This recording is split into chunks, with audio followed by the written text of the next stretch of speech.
Yes, we are. Jolly good. Right, let's go to gallery view. I can see everybody now. Right, let's go into the gemarah. We are in the middle, or towards the end actually, of our bunch of sayings by this fellow who was wandering along on the street and had certain sayings, and Shmuel had a pasuk to support himself, well, to support the views of this man, and he was teaching us what all these psukim meant. So let me take this stupid mask off. Don't need a mask inside the house. Right, so let me share with you the gemarah for those of you that don't have one. There we go. Okay, can you see our gemarah with the lady with the basket? Apparently Howard Epstein's mother, but I'm yet to convince myself of that. So let's, last time we ended on this one here. We didn't quite finish it, so we'll just go back to this one. There was a certain man walking along, and he said the following: Gavra derachitzna alei adye legizizei kam. The man upon whom I relied has lifted up his fist. Remember, we talked about this word gezize, to be shearings, sheep shearings. And basically he says, this is a saying which means that even somebody who was an ally, a close friend, or somebody that he'd relied upon, in the end, he attacked him. And Shmuel quoted the pasuk from Tehillim. Here's Howard. Let's let Howard in.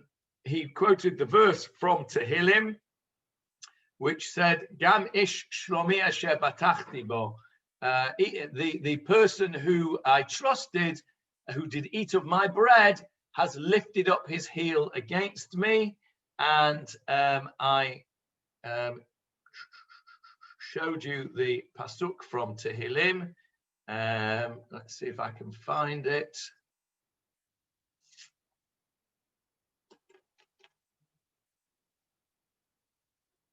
That is not what we want. There we go.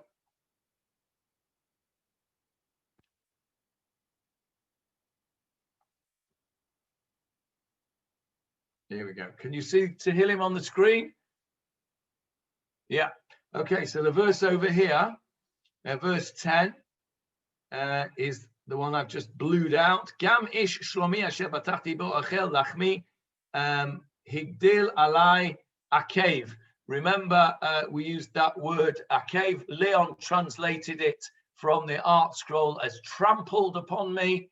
And at the end of last week, we had a discussion about the word akev, heel, and the fact that Yaakov comes from the same word. That's where we ended up last week. But what we didn't do was to discuss the actual meaning of the pasuk. And what's going on here is that this is David HaMelech, who, of course, had a terrible time with many people, people who he thought were his allies. His son Avshalom turned out to be a bit of a shlechter. His boss, King Shaul, who he worked for originally as a harpist, he tried to kill him. So all these people who he thought were allies, he couldn't trust them in the end. And this is David HaMelech saying in Tehillim, bemoaning the fact that this is the case. And then, of course, why is he bemoaning the fact that, or not why, but in what context is he bemoaning the fact that you can't even trust his allies? Well, the important thing is what comes next in verse 11. Are you with us, Leon?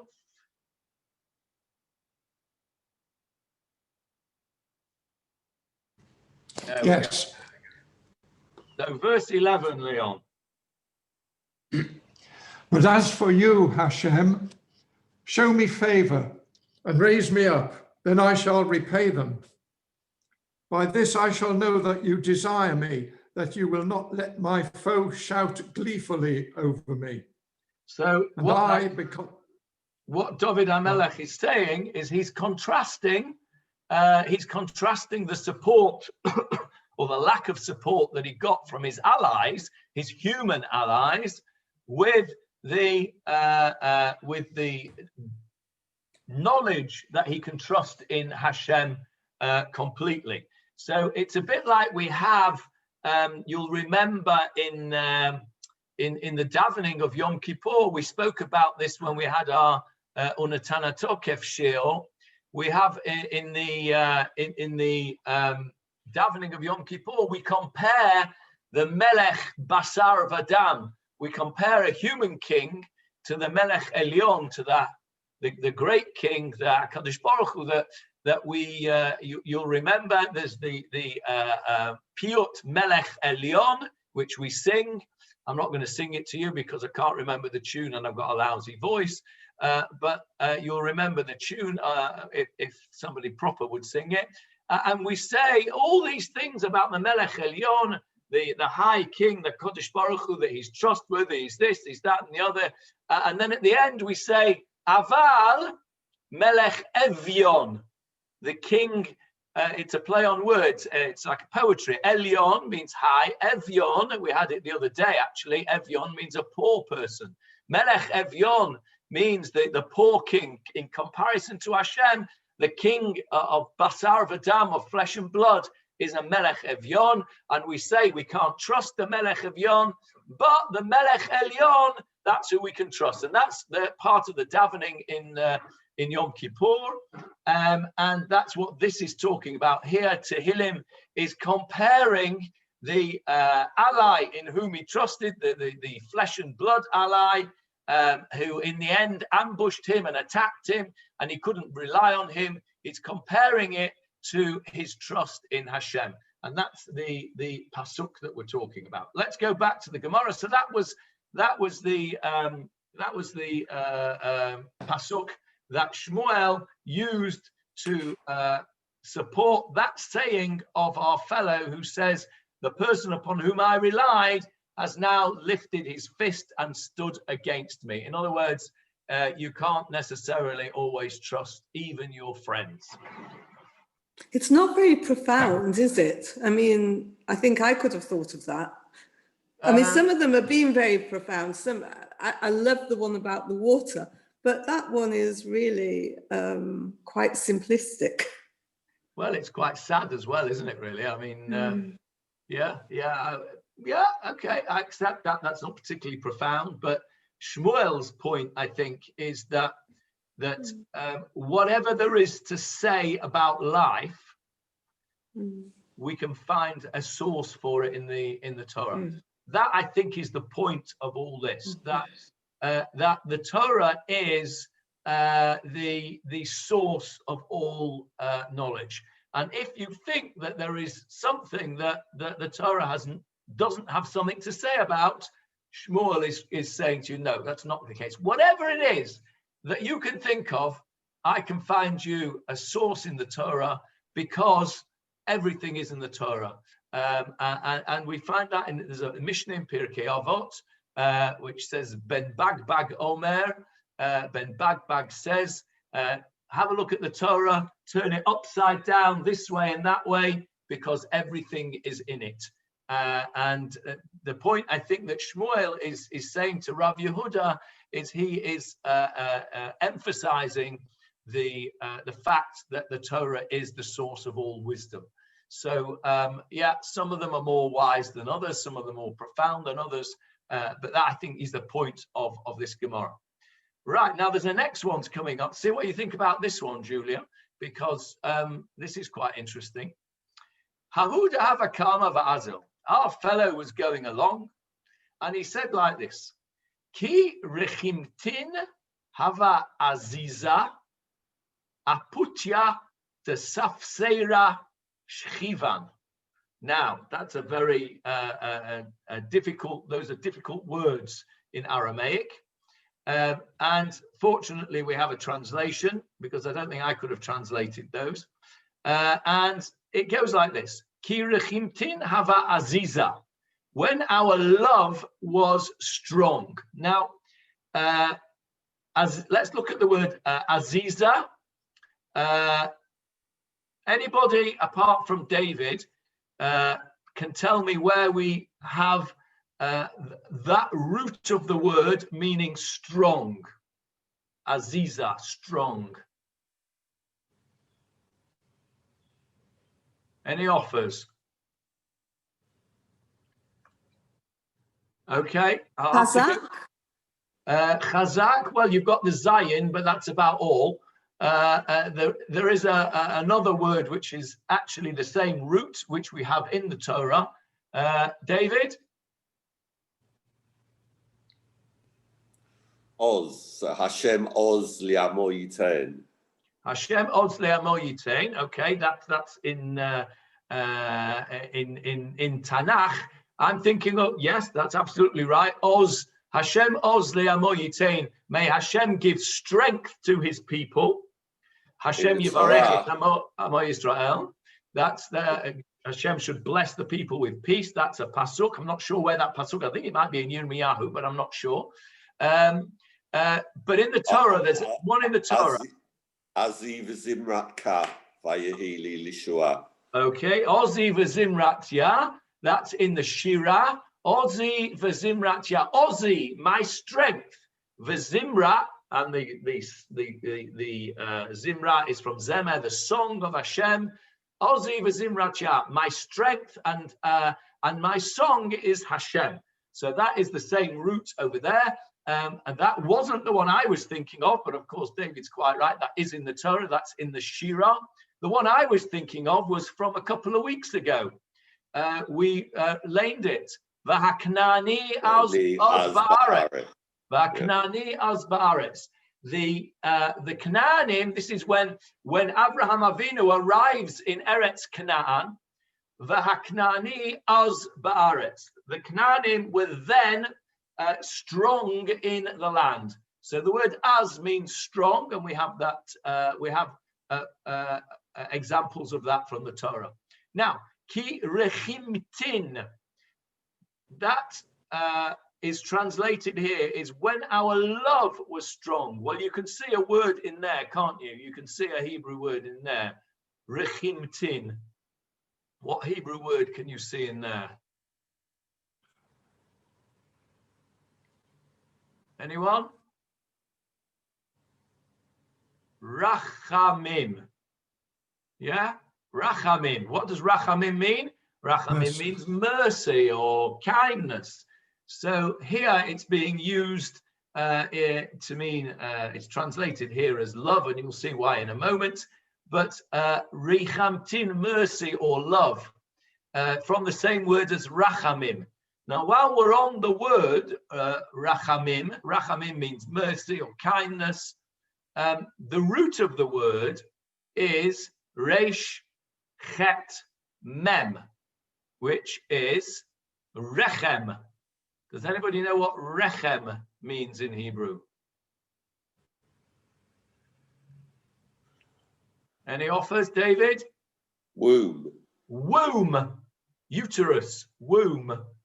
Okay, so the rechem is the womb. Now you can see why rachamim means mercy, because there is no more merciful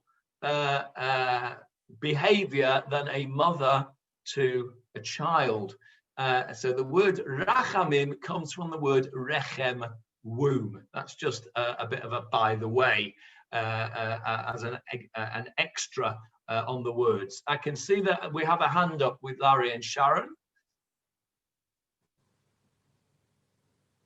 Where are you? No. Here she is. Hi. No, I should have taken it down. The name Boaz also comes from strength. Boaz, yes, that's true. It does come from strength, correct? And Boaz. he took on Ruth. Yeah. But I'm right. out of date. Okay, so let's go back to the Gemara. When our love was strong, aputya de safseira shachivan. Shechiv means to lie down, and he translates, we could have slept on a bed that was the width of a sword. In other words, we were very, very close together. When our love was strong, when you have two people whose love is strong together, they are very much close together, both physically, in the physical relationship, and also metaphorically, they are, as it were, lying on the edge of a sword. In other words, they're on, as we might say in modern parlance, they're on the same page. But here it's talking both physically and emotionally. So when our love was strong, we could have slept on the bed that was a width of a sword. Hashta, now, Dela Aziza Rechimtin, our love is not strong. Puria Barshitin Garmide Lo Sagi Lam. A bed of 60 cubits, 60 amot, which is, what's that, 90 foot. A 90-foot wide bed, Lo Sagi Lam, is not enough for us. I don't know if you've ever seen various cartoons or photographs of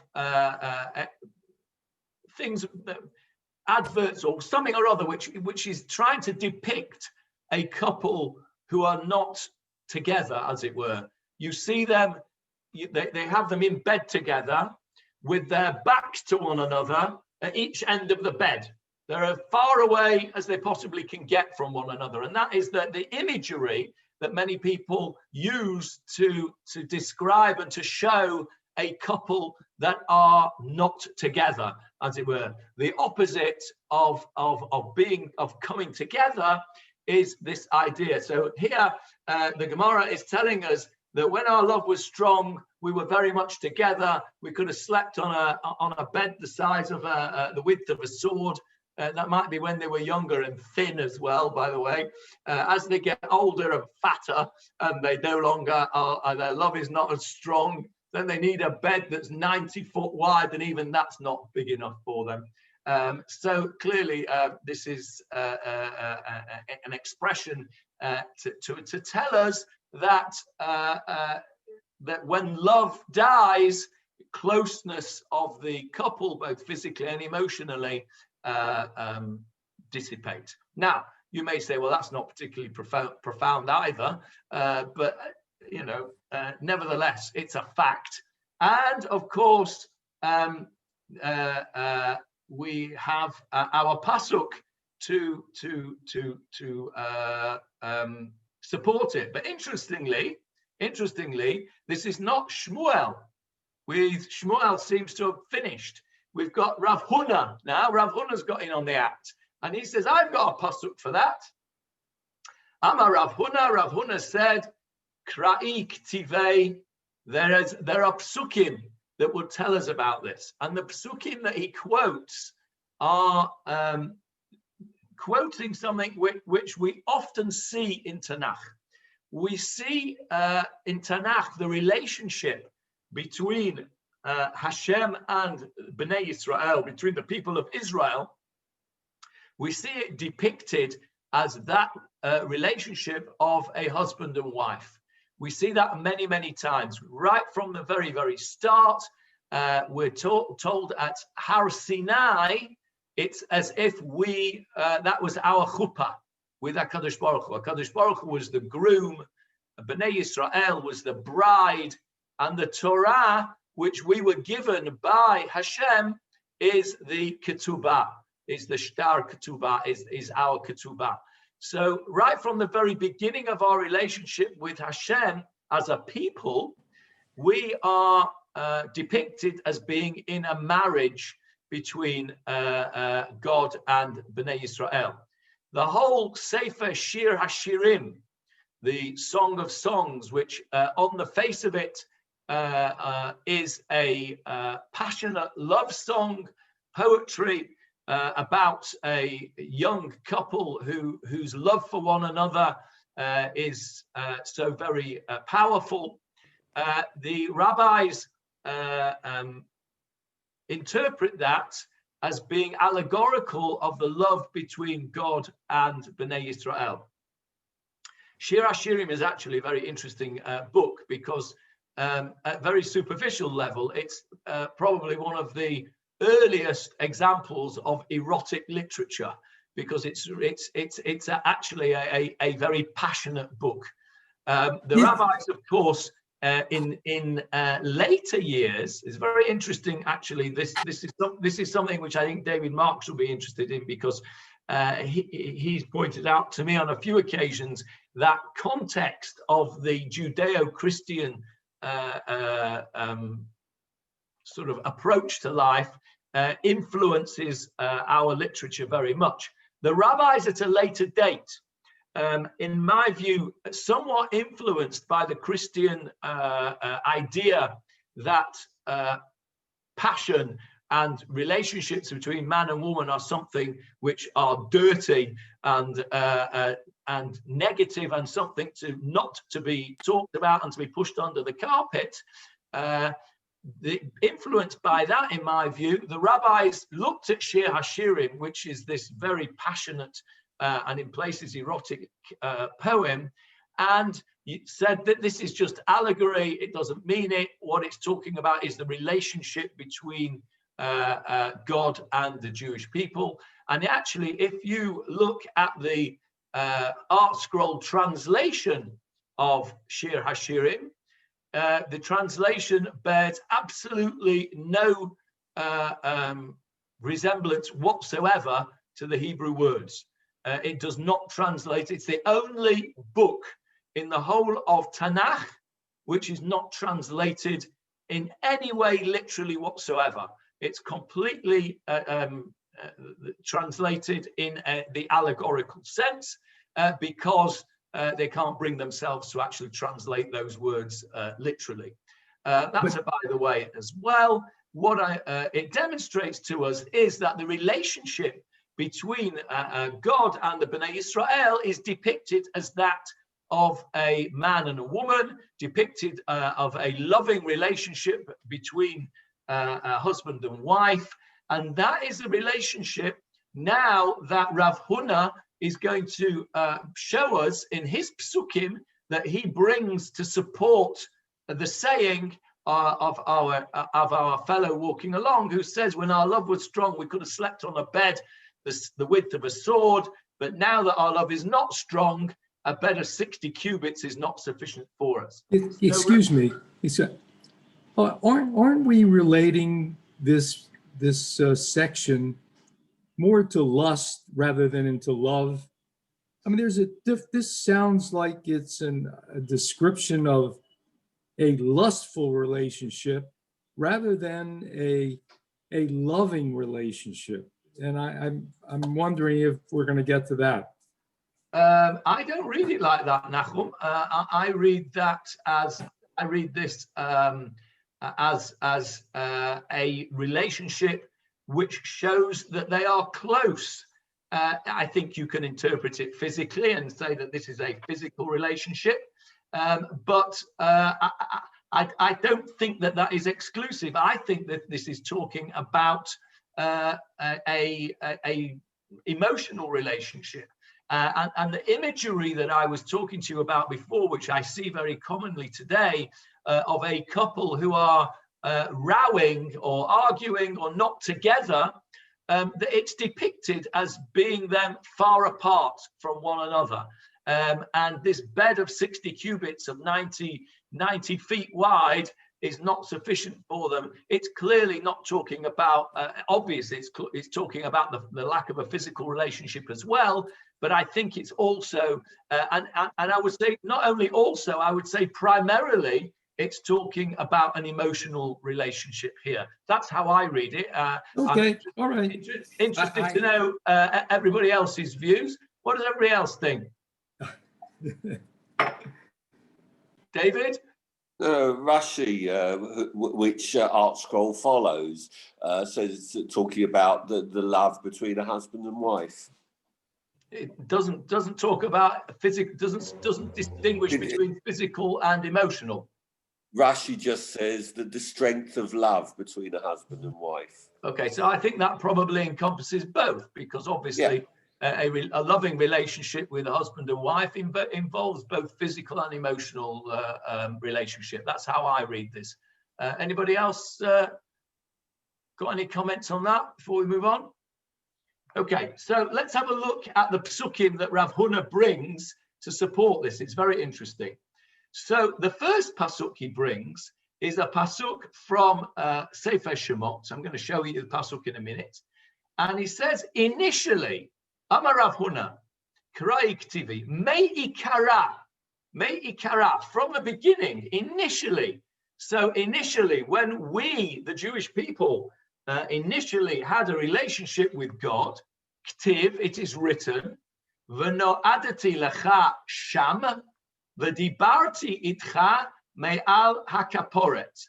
I will meet you there, and I will speak with you from above the kaporet. The kaporet was the lid of the ark.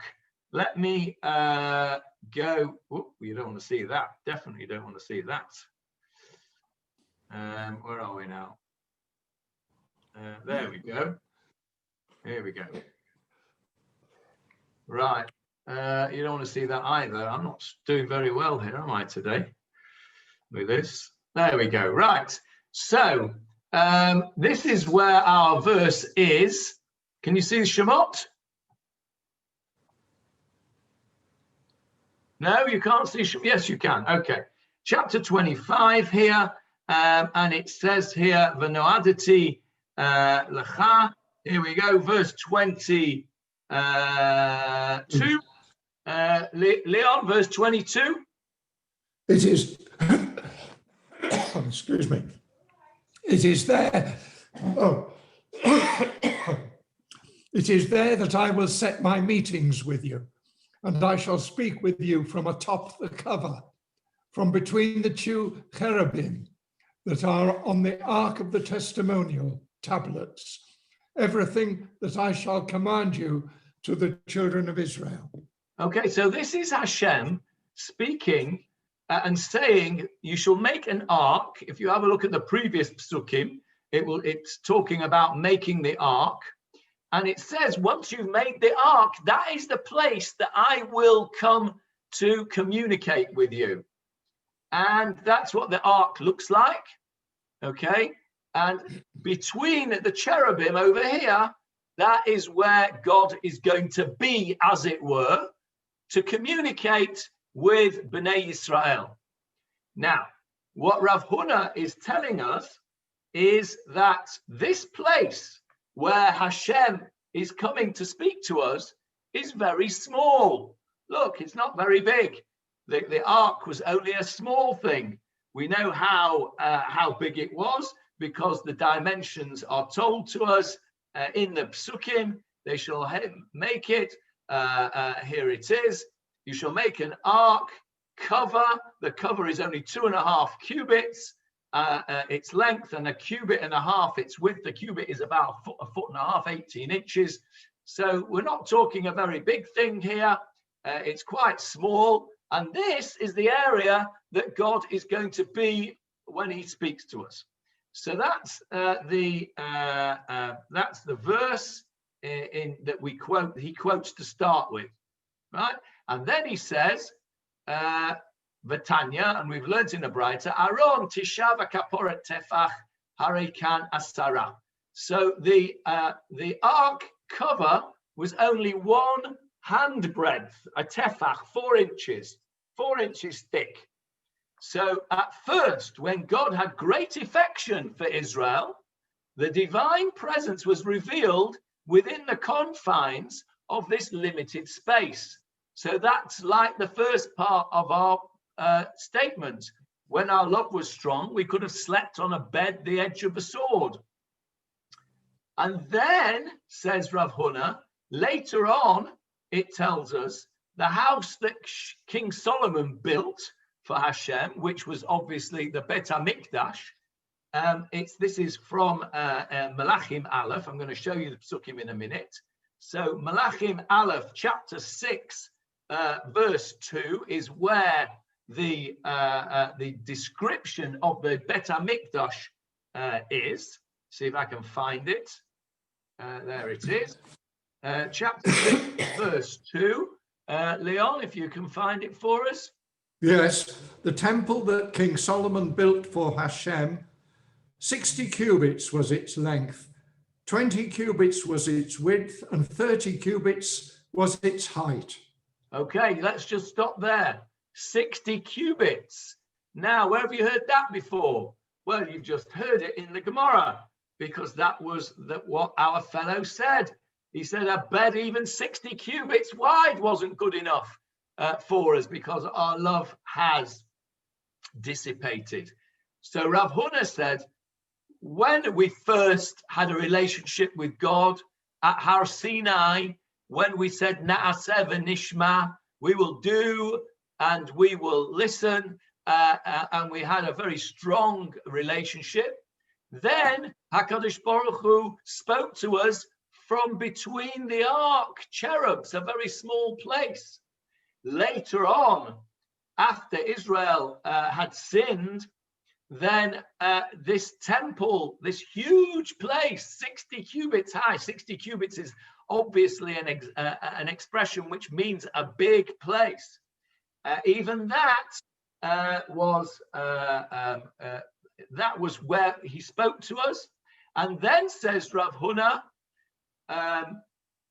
Ula Basof, here, Ula Basof, and in the end, in other words, in the end, when they actually destroyed the temple, why did we destroy it? Why did Hashem allow the temple to be destroyed? Because we had sinned badly. Go and read Eicha, go and read Yirmiyahu, go and read Isaiah.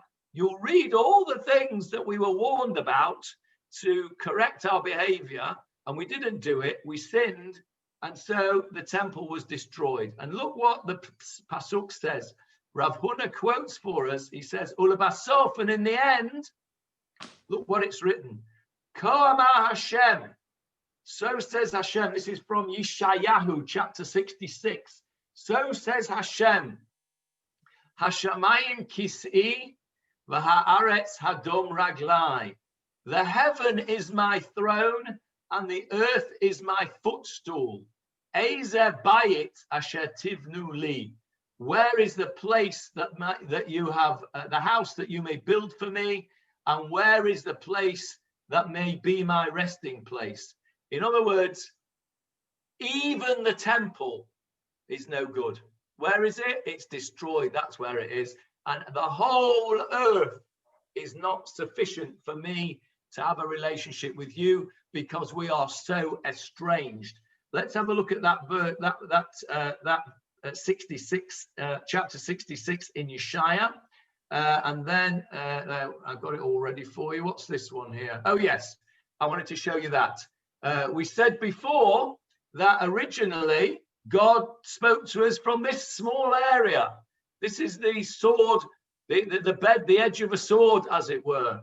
And then when we weren't quite so close to Hashem, we had Solomon's temple. It's big, relatively speaking anyway. This is the dimensions of the temple here. That's why I got that ready for you. And then in Yeshayahu, there it is. Have a look at what the Rashi says. I don't know if you can see, it might be a bit small on the screen. I'll tell you what it says. Rashi says on Hashamayim Kisi, the heavens are my throne. Rashi says, I do not need your temple. And he says, asks the rhetorical question. He says, where is the house that you will build for me? Rashi says, where is the house that is fitting for my Shekhinah, for my presence, for my relationship with you? There isn't one, because you screwed it all up, because you sinned, and now our relationship is soiled and sullied, and we are estranged. And because we're estranged, we don't have that closeness. We're now, as it were, the couple in the bed who can't bear one another and have got their backs to one another. Now, This is a Ko'ama Hashem Hashamayim Kisi v'ha'aretz hadom raglai, should be familiar to you because it is a haftorah. Anybody know which parsha it is? David? Shabbat Rosh Chodesh. Yes, Shabbat Rosh Chodesh, which that's why it's so familiar, because we have it quite often. This is the haftorah from Shabbat Rosh Chodesh. And why is it the Shabbat, the haftorah from Shabbat Rosh Chodesh, David? The last psukim, V'haya midei chodesh b'chodsho, midei Shabbat b'Shabbato, yavo kol basar nishtachavot l'fanayim Hashem. The last pasuk, or the penultimate pasuk, rather. There we go. Here we go. Verse 23, Leon.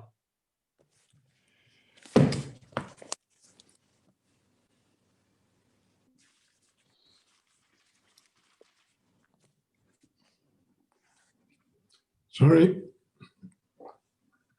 23. And it shall be that at every new moon and on every Sabbath, all mankind will come to prostrate themselves before me, says Hashem.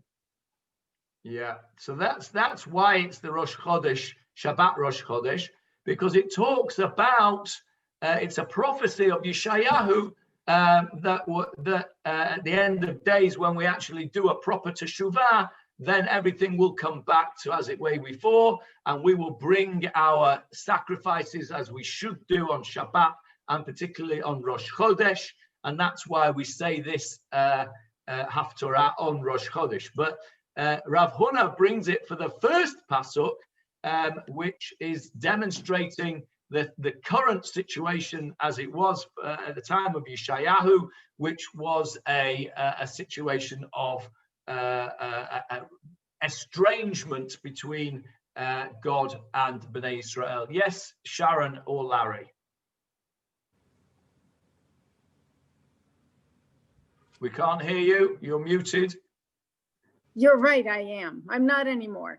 I think that what you've done here is absolutely gorgeous. I never thought of the temple as the equivalent of sort of the marital home brought down here to the level of the marital bed. And then putting it together with Rosh Chodesh, which one identifies with a celebration particularly marked by women who are, you know, the bride, the number of layers you have created is just gorgeous, and I thank you. Well, thank you. It wasn't me that created it. It was the gemarah. I only am the messenger boy, of course. But there's something that's just occurred to me, actually, when you were speaking, Sharon, there. Something has just occurred to me. When you spoke then about the Beit HaMikdash being the marital home, which it clearly is, and our saying here talking about the marital bed, and of course, I wonder whether the Rosh Chodesh thing, we can bring another layer in, because of course, in the halachot of Taharat HaMishpacha, in the halachot of family purity, at the end of the period of separation between husband and wife, there is once a month, at the end of the a cycle of menstruation, and then counting 7 clean days, the husband and wife come together in a renewal of that closeness, a renewal of that relationship, that physical relationship, which of course is mirrored in the emotional relationship as well. And I wonder whether that didn't occur to me until you were just speaking then, Sharon, that maybe that idea of the Midei Chodesh, the monthly cycle, is also part of this idea of the relationship between man and woman, which is kept fresh, as it were, by the laws of Taharat HaMishpacha. Maybe this is one of the reasons why we say Birkat HaChodesh We say the blessing of the new moon when we have the moon on once a month. We make a big business about Rosh Chodesh in Judaism. We say we bench Rosh Chodesh, the Shabbat before Rosh Chodesh. We say Birkat Levana once a month. We bless the moon. It's the month. We have a celebration on Rosh Chodesh. We don't say Tachanun, etc. We say Musaf, etc. Rosh Chodesh is a big deal. When we were little, when my kids were little, we always used to make a point on Rosh Chodesh of doing something special. We'd have treats on Rosh Chodesh, maybe cakes or ice cream or something to mark Rosh Chodesh being a special day. And maybe that all fits together here with this marital home and the marital bed here coming together. I think that's another layer which I think you, Sharon, have just opened my eyes to, which I hadn't thought of before. Howard. Well, Rosh Chodesh with Memuna is certainly a big deal for a lot of people in Israel. My wife's family really introduced it to me big time. But what I was going to say was that whereas the words at the beginning, the language at the beginning is heartwarming, by the end, there's some pretty harsh language being used. And I can see now why the Singer's Prayer Book that we had as children used to say, God is awful. I think it meant awesome, but the word awful was used. And I haven't seen the new edition as revised by Rabbi Dr. Lord Sachs. I believe he revised the Authorized Prayer Book. I don't know how he's translated that section. I don't know either, but I do know that Jeffrey has the Sachs Singer's Prayer Book because I've seen him. It's the green one. So maybe Jeffrey will look that up for us at some point. Where does he describe, where is the old Singers say awful, Howard? I just know it was there. I haven't got a Singers here. I've got other Siddurim. You've got a Singers, Julia? I haven't got an old Singers. Okay, so there's some homework for those who've got Singers. Find out the original where it says awful and find out how Rabbi Sachs changes the awful. We don't use that word awful in that context anymore, do we? No, they mean awesome. It means awesome. Yeah, but even awesome, we've suffered from inflation when it comes to awesome as well, I'm afraid, because we use the word awesome these days in a very non-awesome way. I call it inflation in vocabulary, where yes, that's it, Jeffrey. We're gonna give you a task, but we have to find the old one first. We have to find where it is in the old one. So yeah, this vocabulary inflation I find very disturbing. Monetary inflation, the money's not worth what it used to be, and in vocabulary inflation, the words are not worth what they used to be. And the word awesome, I'm afraid, has suffered from dreadful inflation over the years. Okay, let's move on and do a little bit more in our Gemara. Johnny, yes. Can I just make one small point? Yes. Going back to the symbolism of Shir Hashirim, that the Keruvim were male and female, and they faced each other. And again, it was an allegorical for Hashem's love to his people, Israel, as you said before. And remember, there's a famous midrash somewhere that when God looked favorably towards the Jewish people, the Keruvim faced each other. And when Hashem was displeased, they turned their back on each other. Absolutely, yes, that's right. I'd forgotten about that midrash. You're absolutely right. Let's go and have a look at, see if I can find that picture again of the Keruvim. There it is. So there we've got the Keruvim, the spreading their wings towards one another. And as David says, there's a medrash that says that when the Bnei Israel and Hashem had, as it were, fallen out, miraculously, these Kruvim turned their backs on one another and their wings were not spread together as they are now. Take that literally or take it allegorically, doesn't really matter. What it does show us is that symbolism of a husband and wife turning their backs on one another. What a tragedy that is when a husband and a wife turn their back on one another, either physically or metaphorically. That's a tragedy.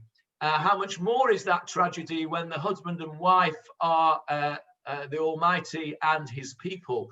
So that symbolism is very, very powerful, and that's a medrash which David has reminded us of is a very powerful medrash, and it's something that we should bear in our mind in our own individual relationships with God, that we don't want to be in a situation where we turn our back on God, as it were, and God turns his back on us.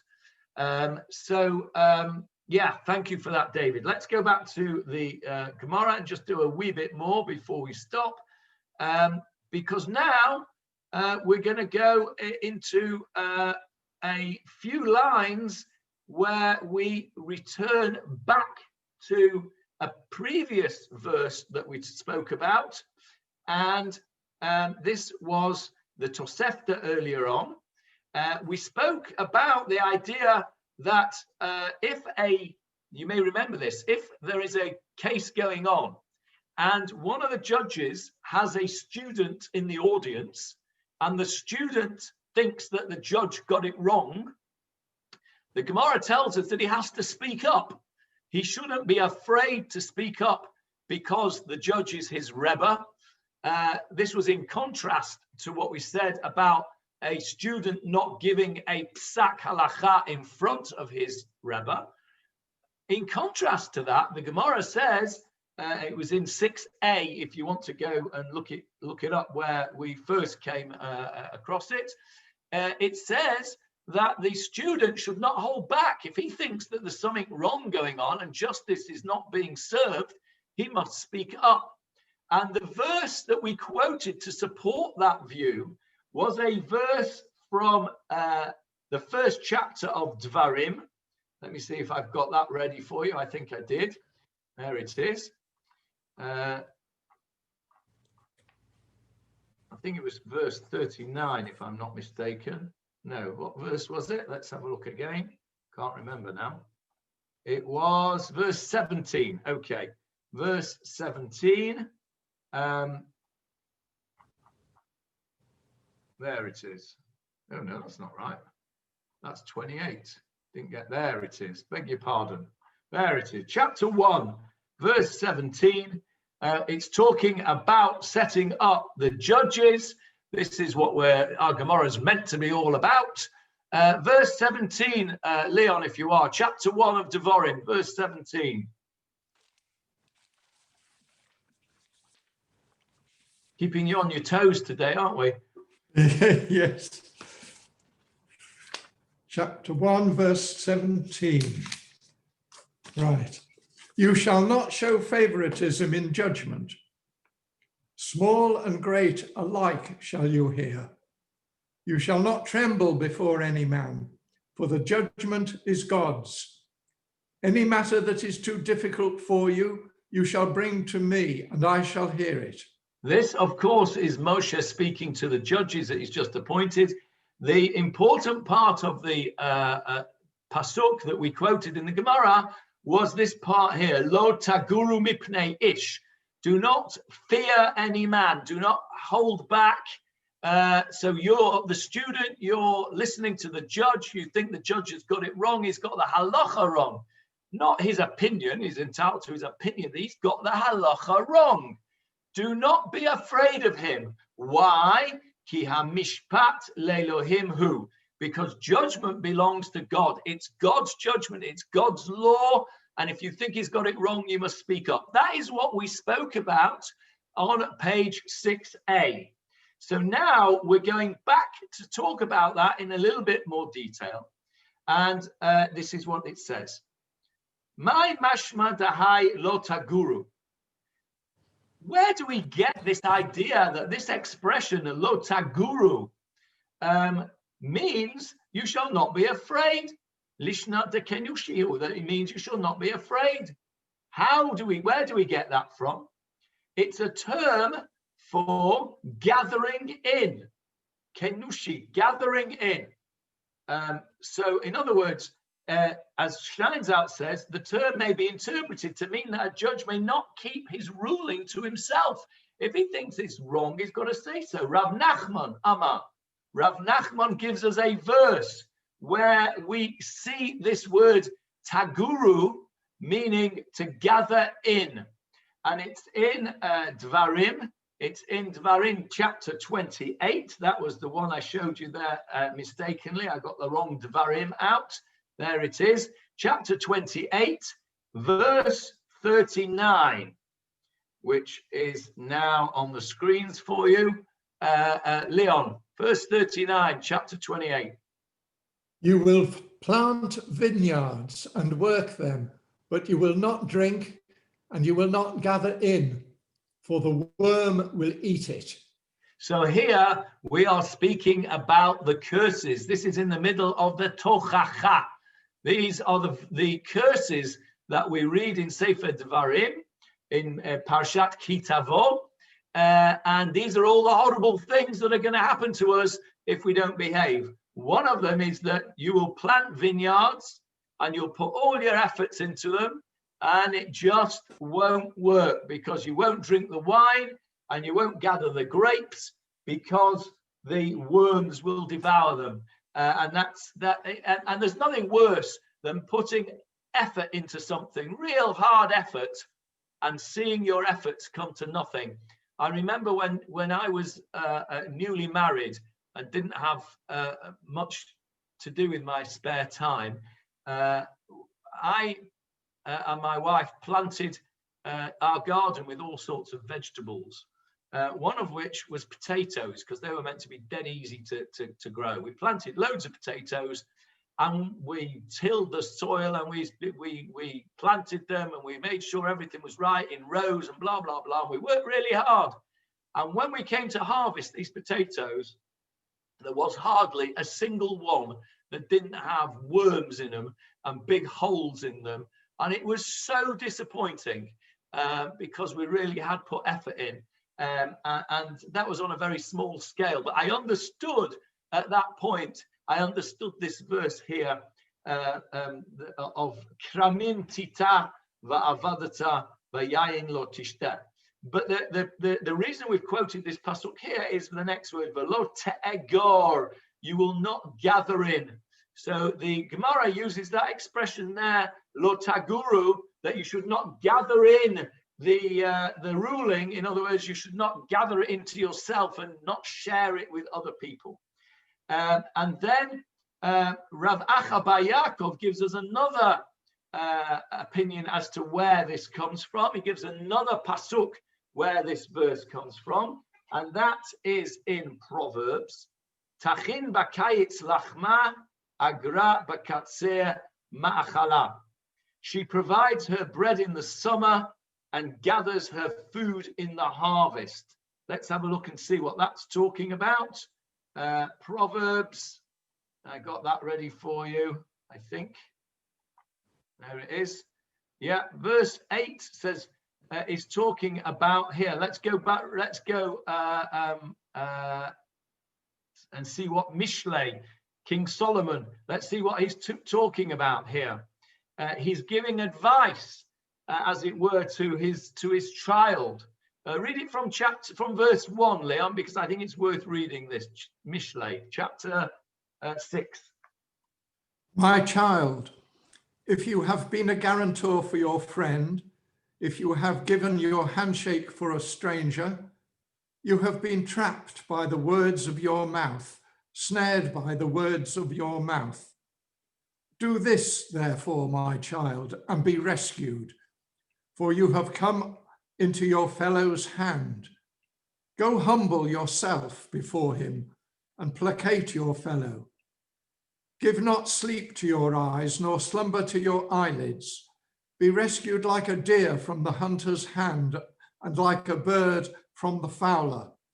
Go to the ant, you sluggard, see its ways and grow wise.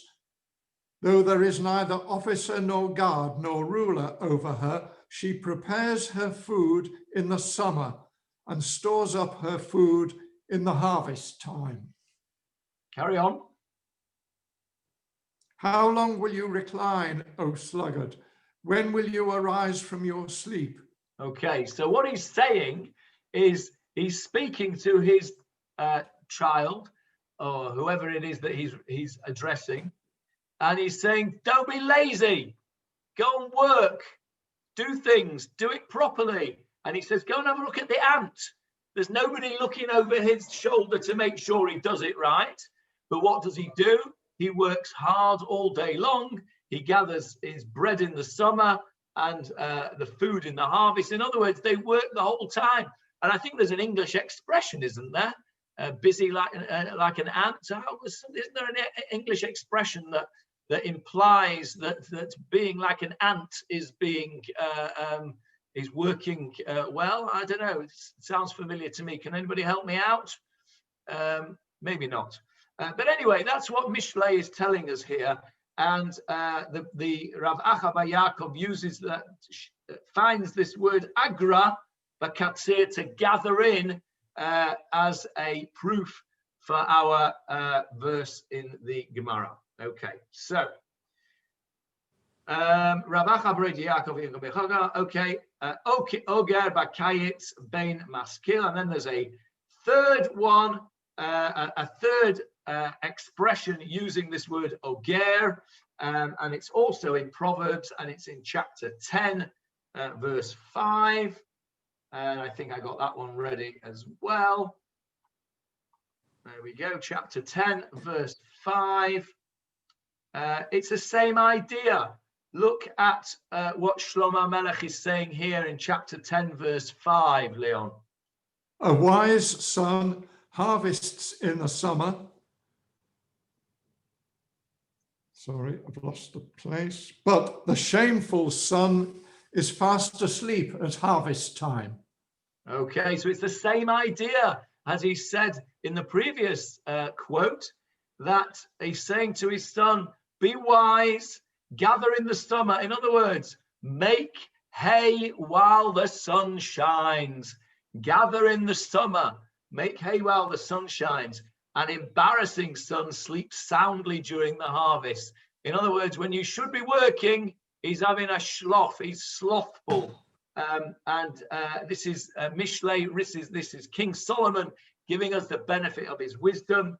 But the important part for us in this Gemara is that word over there, oger, to gather in. So we have three different quotations to support the idea of lotaguru, which is translated in the original pasuk as do not fear any man, that it has implications for the judge, meaning don't keep the judgment to yourself. You have to speak up and say the correct judgment when you know it. Yes, Sharon.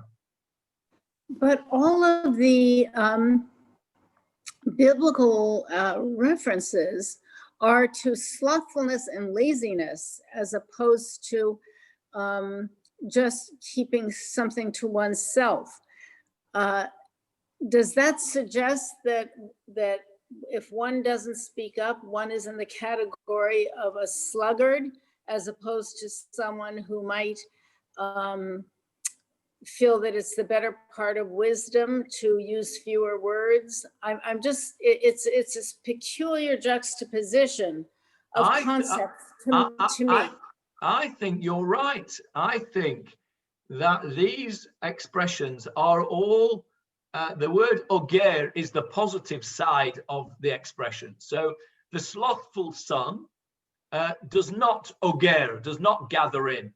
And I think the implication here, because remember, what we're trying to do is we're trying to tell people that they must not sit back and do nothing. What they must do is to take action. They think that the verdict is wrong. They must take action. it would be very easy to sit back, do nothing, say nothing, and just let the wrong judgment go by.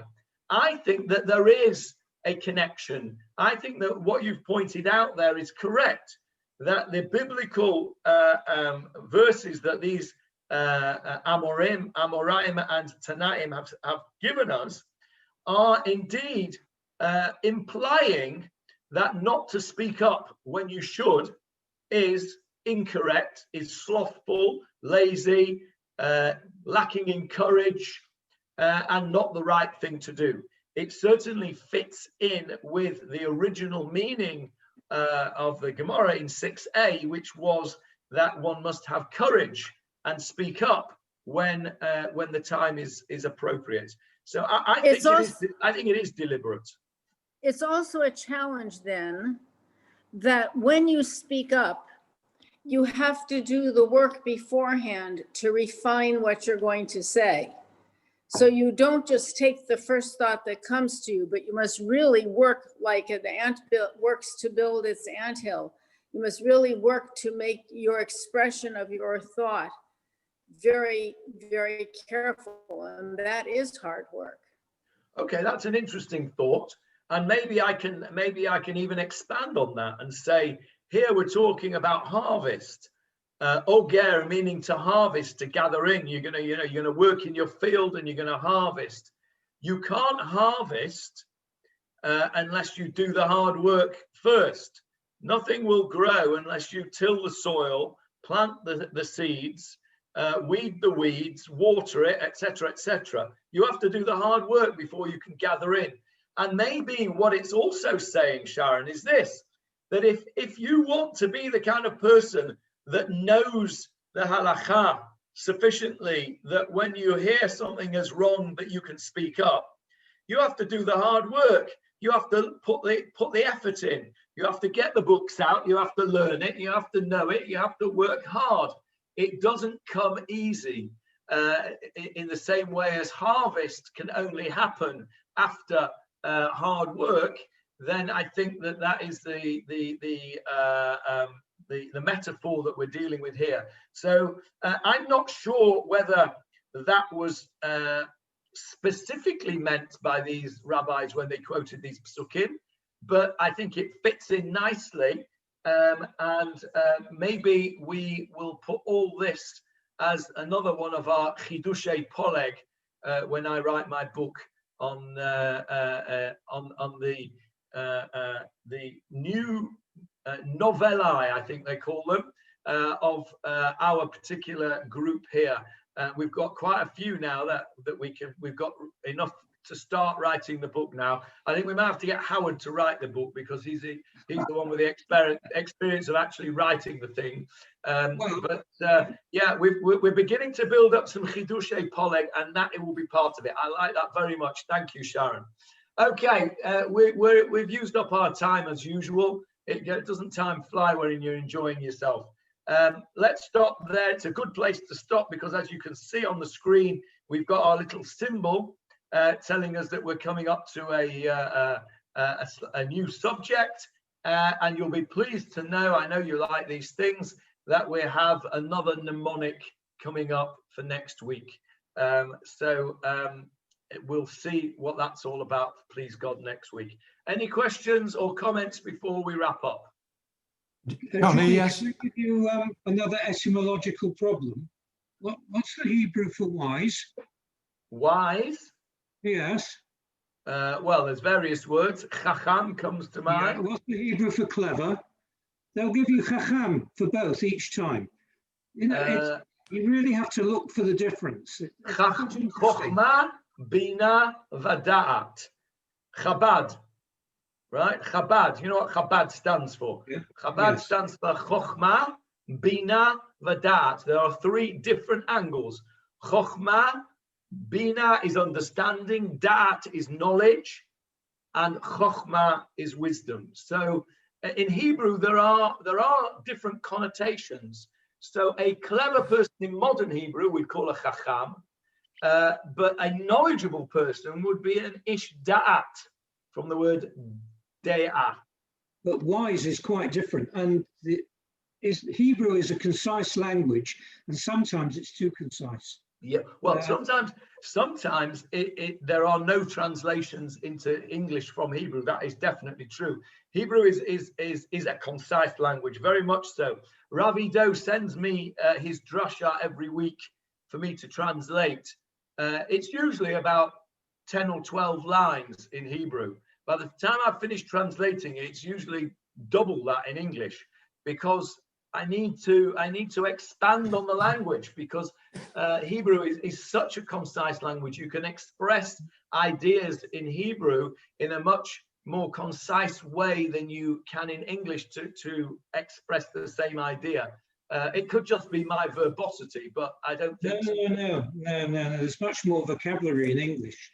Yeah. In Russian even more so. So one wonders what they're thinking when they're thinking in Hebrew. We'll never know, because we weren't born to it. But it is incredibly, and as I say, when I said to my wife, give me a word for wise and give me a word for, she had to think a long time before she found a different word for wise.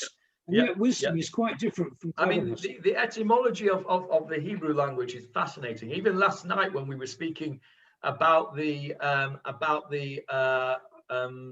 gossiper, the idea that Rachil means gossip, and it's connected to the word ragil with a gimel, a person who, a foot, because a gossiper goes from place to place gossiping, and a meragel, a spy, reveals secrets.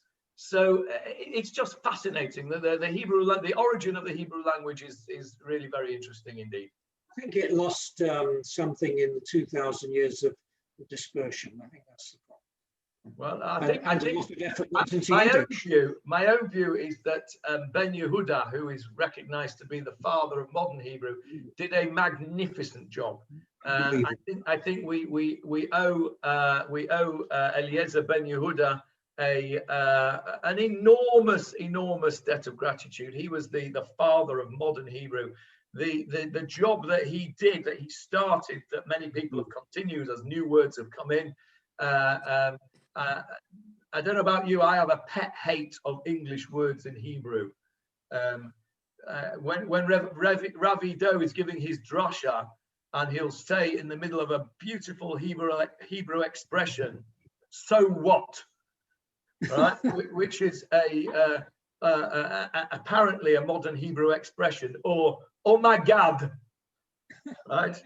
It disturbs me. Even this is a very British reaction, of course, Johnny. Yeah, even televisia, it disturbs me, because we should try and find a Hebrew word for it. But Ben Yehuda did a brilliant job, absolutely. I've got two translations here, the old singer and the modern singer.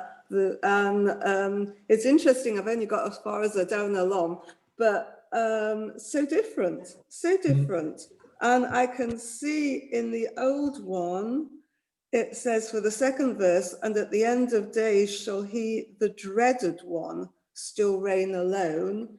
And that's translated in the modern one, just as when all things shall cease to be, he alone will reign in awe.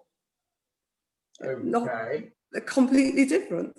And what's the Hebrew? Let's have a look. Okay, that's very interesting. Let me just get my Adon Olam out. Here we go. V'acharei kichlot hakol. Now, this is how I would translate it. Okay, v'acharei, and I'm going to translate it literally to start with. V'acharei, and after, kichlot hakol, when everything is finished.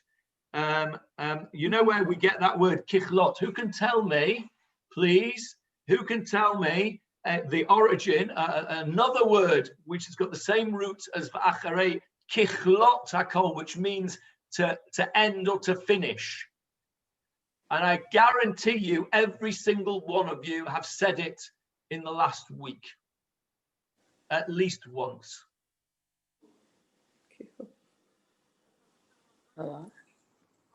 Anybody? Apart from David, anybody? Come on, David, tell us. The very first time it's used, Vayechulu Hashemayim v'Haaretz v'chod tzva'am. Absolutely. David's beginning to read my mind now. Vayechulu hashamayim v'haaretz. We say it in Kiddush on Friday night. We say it in Friday night davening.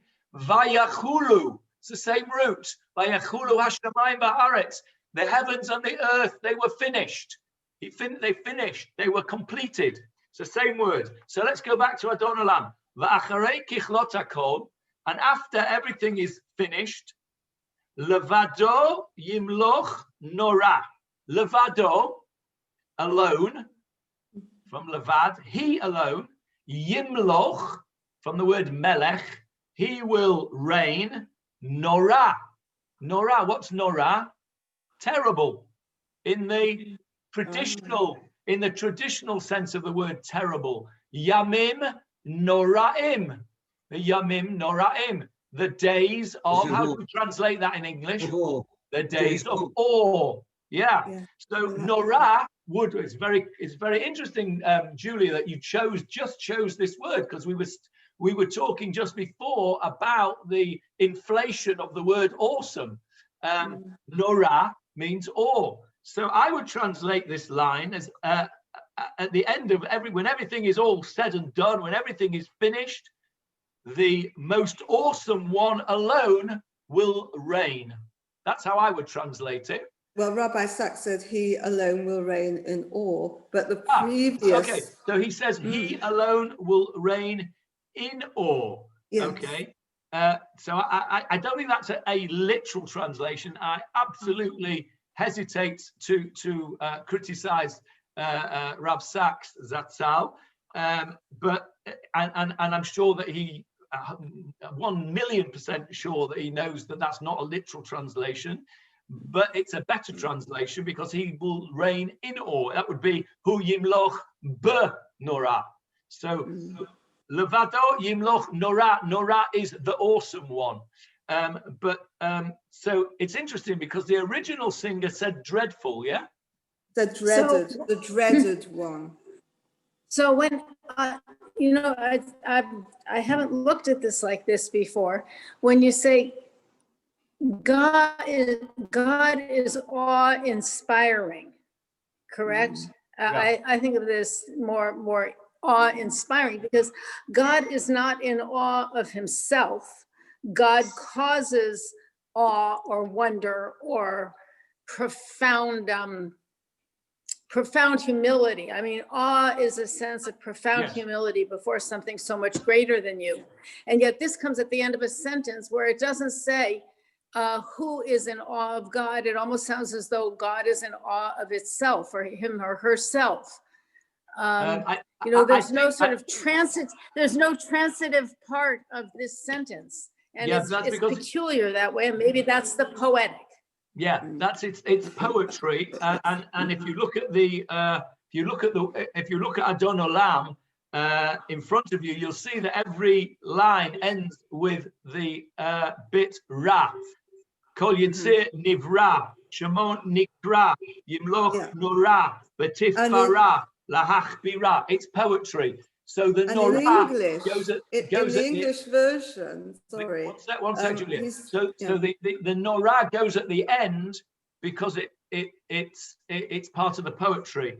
But I think the translation, the accurate translation, is Levado Yimloch Nora, alone the Nora, the awesome one, Yimloch will reign. So I think the Nora refers to God himself being the awesome one, the one who is awesome to us, as you say, who inspires awe in us.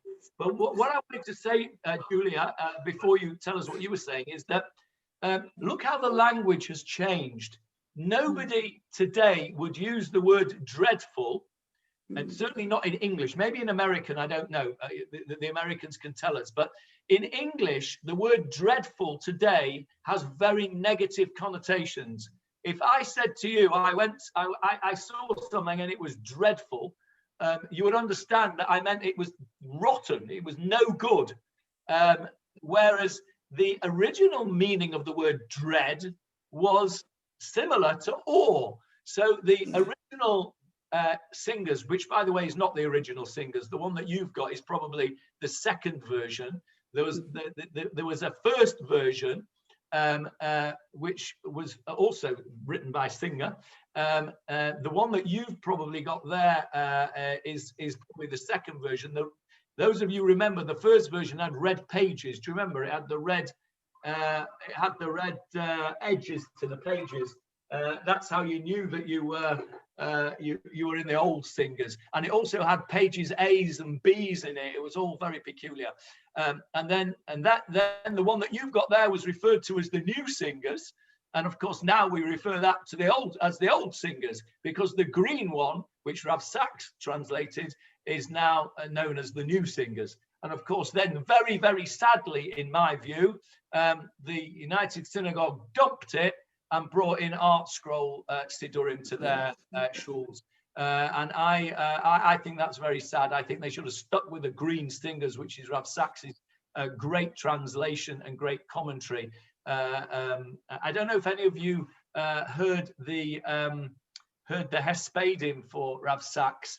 One of them, I think it was Diane Binstock, mentioned that Rav Sachs had started on a new translation of the Chumash, and it struck me that somebody needs to complete that job using the material that Rav Sachs has left us, and to try, difficult though it will be, to try and fill his shoes and to complete that task in his name.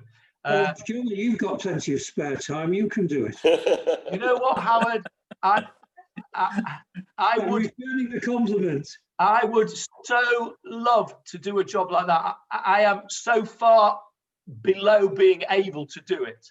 I couldn't even reach Jonathan Sachs's ankles, never mind Philly's shoes. But that is a task that I would give up everything to do. If I thought I could do it, I would give up everything else that I do to do that task, because that would be for me a labor of love. But I just hope that somebody will take all of his writings and try, like they did Lahavdil with Ian Fleming, who after he died, that somebody got his style and wrote a whole load more James Bond stuff. I just hope that somebody can complete that task that he began before he was cruelly taken from us.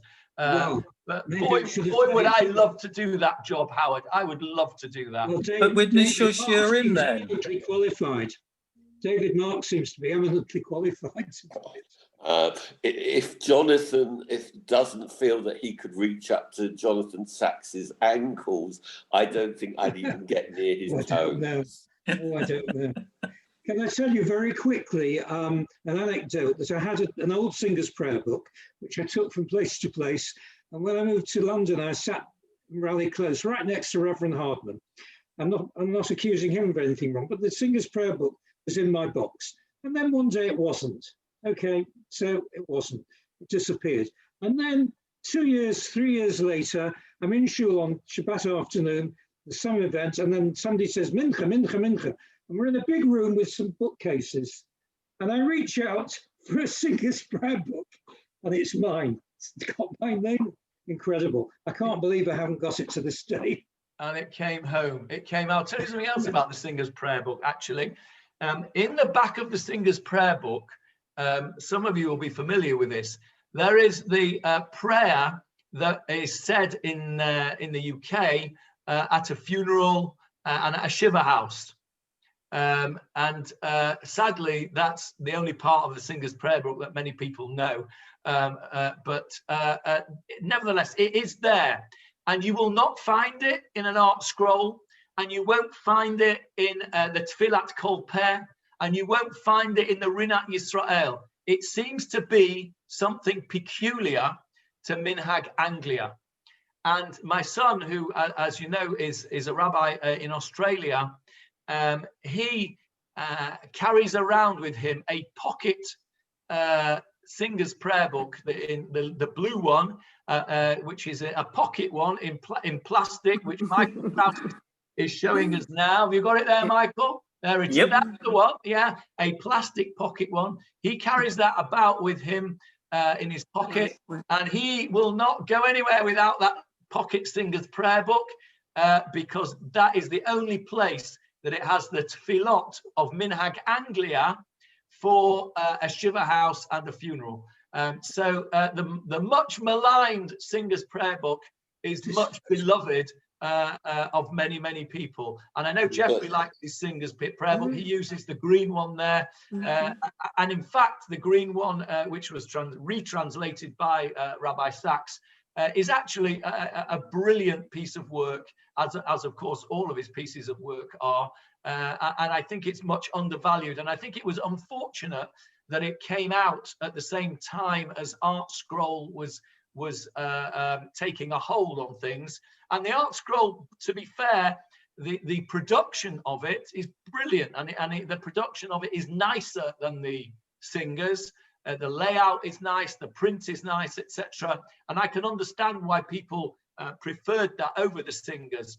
But in terms of the translation, in terms of the commentary, I think that you can see Rabbi Sachs's personality coming through in the singer's translation, and I recommend it to anybody who doesn't have it. Yes, Sharon. I'm not familiar with Singer, not being Anglia, but how does it differ from the Sachs Koren Siddur? Okay, it's a precursor.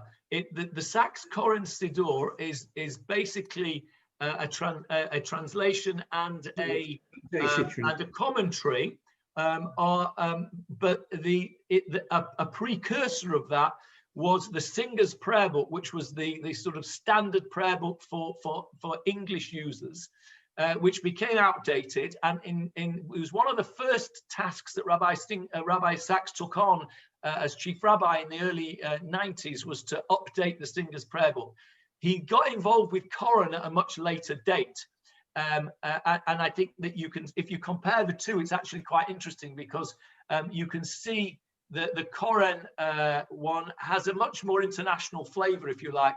The Singer's one is more, what's the word I'm looking for? More conservative and more, inverted commas, English, and more based on the English history of the Anglo Jewry.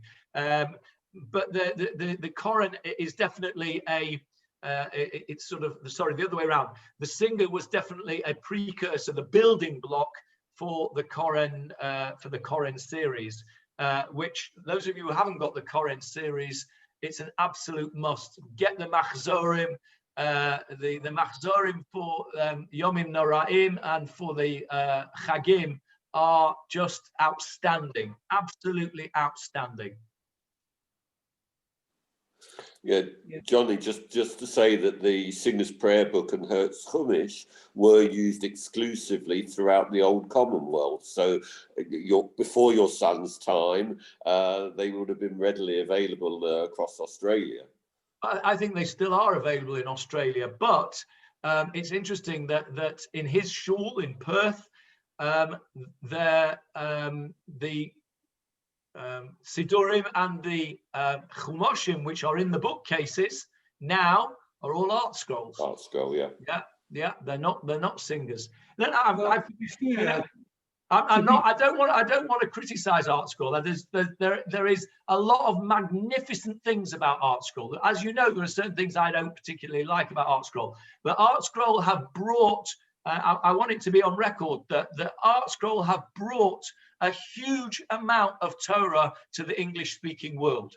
And that must be said. They have done a brilliant job. Their philosophy is, for me, too Haredi and too whitewashing approach, but that's just my own personal sort of prejudices, if you like. I think it's sad that Art Scroll has supplanted the Singers and the Koren, because I think that the Singers and the Koren bring something different that the Art Scrolls don't bring. But it's interesting that what you say, David, that in places like Australia, like Perth in Australia, Art Scroll has definitely taken over the role there. But Yes. to be Has the fair, Hertz been supplanted? Yes, Yes. Hertz has been supplanted by Art Scroll Stone, the blue stone chumash.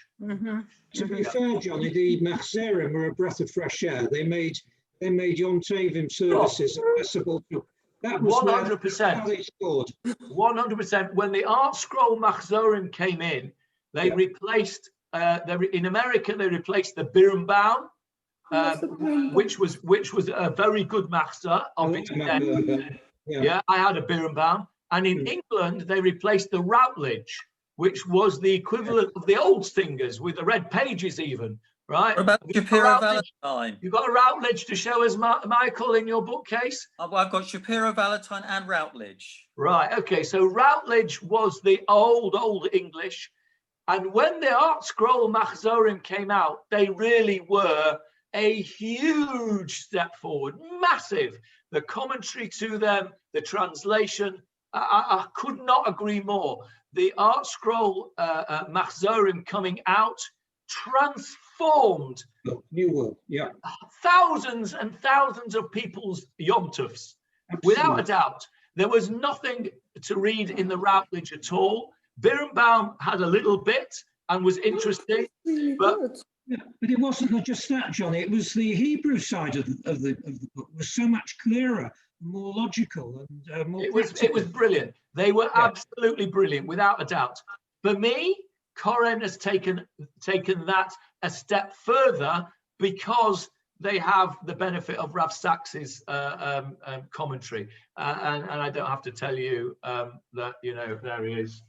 So I don't have to tell you, Rav Sachs, my hero and everybody's hero. We're all very bereft at his passing. So yeah, that's my view. I think Art Scroll done a fantastic job. I have my issues with them, but that's my own personal prejudices.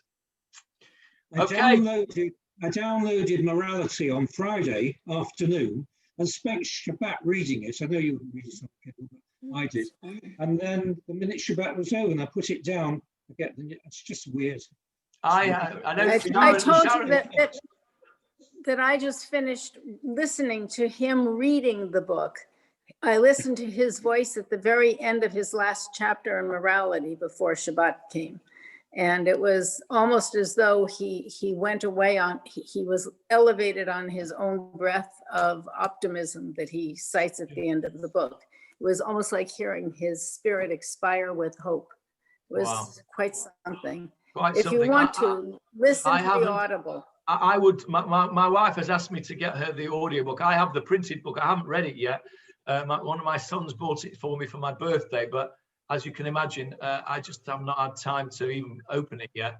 Connie, I'll forward it to you. I'm still struggling my way through Not in God's Name at the moment. When I say struggling, I mean it's so profound that you can only read a few pages at a time because you have to stop and think about what he's written and then go back and read it again. It's just magnificent. I was in the shul in Tel Aviv University, that amazing building, the white bricked building, staggering building. When he got his doctorate about 4 or 5 years ago, he made a speech there. I mean, you could remember it for weeks afterwards. It was inspiring beyond anything you can imagine. Inspiring, that's the word, inspirational. I fear that we will not see the likes of him again. No, because he bridged every chasm between the diaspora and Israel. I mean, how many rabbanim do that so actively? I cannot think of anybody. I can't think of anybody that can fill his void. I really can't. But. Okay, everybody. I wish you. By the way, just one thought. I know we're saying goodbye, but when Rav Steinsaltz died just recently, the Koren publishers, the members of the family, did an interview about their relationship with him. And then there was another one about their relationship with Rav Sachs, and it was really quite a comparison to listen to. So if you can get it up on YouTube or SoundCloud, try to listen to both of them. Thank you for that. I'll do that. We have lost some giants, haven't we? Yes, Jeffrey. Oh, Jeffrey's saying goodbye. Okay. Right, yes, okay. Good night, everybody. Goodbye. Have a good week. See you soon. Goodbye, thank you. Thanks, Jonathan. Bye.